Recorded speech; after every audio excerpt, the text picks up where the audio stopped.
What's happening in Gaza has become a sort of litmus test for the rest of the world. Countries supporting Israel have made their position clear that they stand with the oppressor, while countries supporting humanity in Gaza have shown their efforts for mutual peace. We saw major powers like the United States unconditionally backing Israel, while Palestinians were left under God's mercy. That's precisely when South Africa decided to speak and fight for Palestinians in Gaza, suffering from terrible brutalities. The world got polarized and divided, with one bloc backing Israel and the other backing South Africa in the International Court of Justice. Today, many legal experts are hailing the ICJ's ruling as a groundbreaking verdict to keep Israel in check and within legal constraints. At the same time, others are calling it just a superficial verdict that will change nothing. However, South Africa's case against Israel in ICJ has become a part of history. It has shown which countries stayed with good and which countries stayed with the bad. That's not much different from what happened during World War I and II when the world was divided into two poles. But what are those countries that backed South Africa and Israel in ECJ, so you know what to expect from them in the future? Let's find out. The first bloc was led by South Africa, which brought a lawsuit against Israel in the International Court of Justice. Initially, South Africa claimed that over 50 countries stood in solidarity with its allegations at the highest United Nations court, accusing Israel of genocide against Palestinians during the Gaza conflict. The majority of countries supporting South Africa's position are from the Arab world and Africa. In Europe, only Turkey, a Muslim nation, has publicly expressed its support for South Africa's case. Notably, no Western nation has endorsed South Africa's accusations against Israel whatsoever. What's more, the Malaysian Ministry of Foreign Affairs issued a statement showing solidarity with South Africa's move to take legal action against Israel at the International Court of Justice. It called on Israel to stop its actions against Palestinians, condemning them as atrocities. You should know that Malaysia does not have diplomatic relations with Israel, refuses to recognize the state, and has consistently criticized Israel's behavior on the world stage. Turkey's Ministry of Foreign Affairs officially endorsed the South African lawsuit. You should know that before October 7th, there were signs of Turkey and Israel improving relations after years of tension. But after the Gaza conflict, Turkey pulled its ambassador from Israel, citing the humanitarian crisis in Gaza. President Recep Tayyip Erdogan even went as far as comparing Israeli Prime Minister Benjamin Netanyahu to Hitler, sparking a fiery exchange between the two leaders. Jordan also could not stay silent from supporting South Africa's case. Therefore, Jordan's foreign minister stated the country's support for South Africa's legal action. Despite being the second Arab nation to normalize relations with Israel in 1994, Jordan faces pressure internally to strongly oppose the Gaza conflict, which has triggered widespread protests.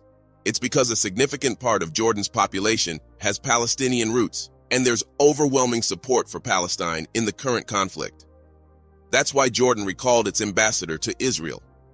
Another country, Bolivia, commended South Africa's move as a significant step in defending the Palestinian people and fully supported the genocide case.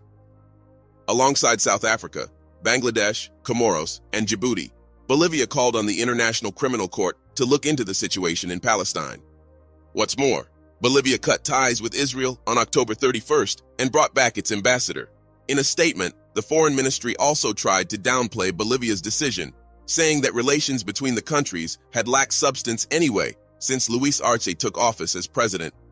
What's more, Colombia and Chile, both neighboring nations, also brought back their ambassadors for consultations, condemning the civilian casualties in Gaza and calling for a ceasefire. Chilean President Gabriel Boric said that Israel is committing unacceptable violations of international humanitarian law and carrying out a policy of collective punishment against the people of Gaza, as he announced the recall of Ambassador Jorge Carvajal. At Bolivia's cutting ties, Israel responded by saying that it meant the country was aligning itself with Hamas. It's quite interesting how Israel tries to make sense of other countries. It considers that those countries supporting it are the right ones, while countries that don't back it are automatically Hamas sympathizers. On the first day of the hearing, Lebanon's foreign ministry announced its support for the case and thanked South Africa for taking a moral stance. Other countries, including Venezuela, Pakistan, Bangladesh, the Maldives, Namibia, and Nicaragua, have also voiced their support. Even if France and Costa Rica did not directly support South Africa's case, They reiterated their confidence in the ICJ, with France promising to back the court's decision.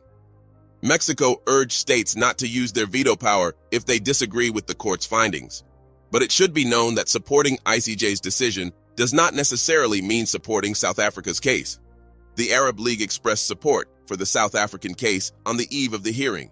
Iran, Brazil, and Colombia endorsed the lawsuit, with Colombian President Gustavo Petro condemning Israel's actions as genocide. Although Indonesia isn't part of the Genocide Convention, it gave moral and political support to South Africa. That's when something surprising happened.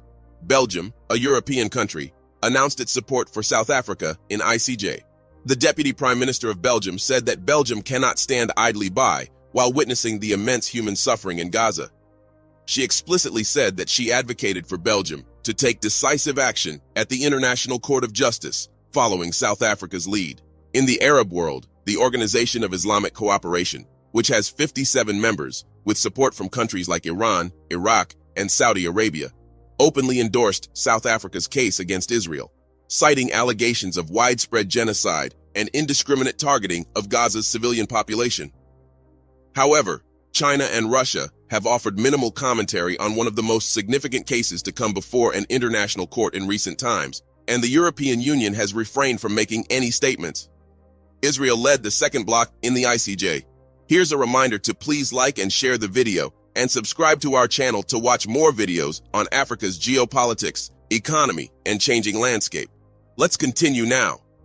The European Union, the United States of America, and the United Kingdom have all rejected South Africa's allegations as meritless, according to U.S. Secretary of State Antony Blinken. He said that the case was to distract the world from finding a lasting solution to the conflict. National Security Council spokesman John Kirby reiterated that the term genocide should not be used lightly, with the United States asserting it does not apply in this instance. UK Foreign Minister David Cameron also expressed disagreement with South Africa's actions and supported Israel in the ICJ. Germany also rides the same boat as the UK. However, experts believe that the sole reason for Germany's support for Israel is to come clean of the scars of the Holocaust. If history did not have a Holocaust, chances are that Germany would be supporting Palestine. However, in doing all this, Western countries like the United States, United Kingdom, and Germany are becoming part of yet another genocide. Stefan Hebestreit, speaking on behalf of the German government, stressed Israel's right to self-defense, highlighting the Holocaust's role in shaping the UN Genocide Convention of 1948. He reaffirmed Germany's uncompromising commitment to the convention, given its historical context, and dismissed the allegations against Israel as groundless. Germany also announced its intention to intervene in support of Israel in the case. While the European Union has taken a neutral stance, asserting countries' rights to bring cases to the UN court, most member states have refrained from taking a clear position. Ireland, a long-standing advocate for Palestinian rights, declared its decision not to join South Africa in the lawsuit. Guatemala also voiced opposition to the case, while Hungary's foreign minister condemned it as a legal attack against Israel. The majority of the Western countries implicitly or explicitly supported Israel in the ICJ due to their historic soft corner for Jews. However, it's more like a sinking cost fallacy where Western countries are forced to support Israel despite what it's doing, just because they supported Israel in the past. Not supporting now would mean all the earlier support meant nothing, and no Western country wants the world to think that way. Therefore, a total of 84 countries openly expressed their support for Israel.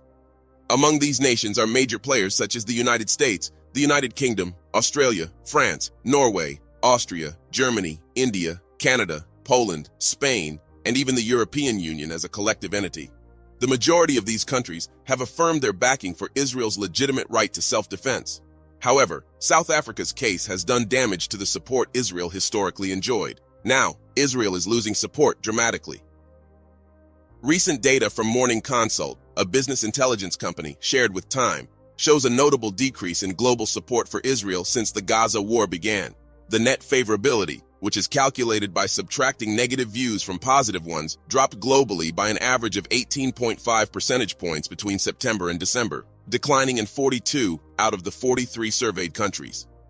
Several countries, including China, South Africa, Brazil, and various Latin American nations, shifted from viewing Israel positively to viewing it negatively. Even wealthier nations, with already negative net views, like Japan, South Korea, and the UK, saw significant drops. In Japan, net favorability dropped from -39.9 to -62.0. In South Korea, from -5.5 to -47.8.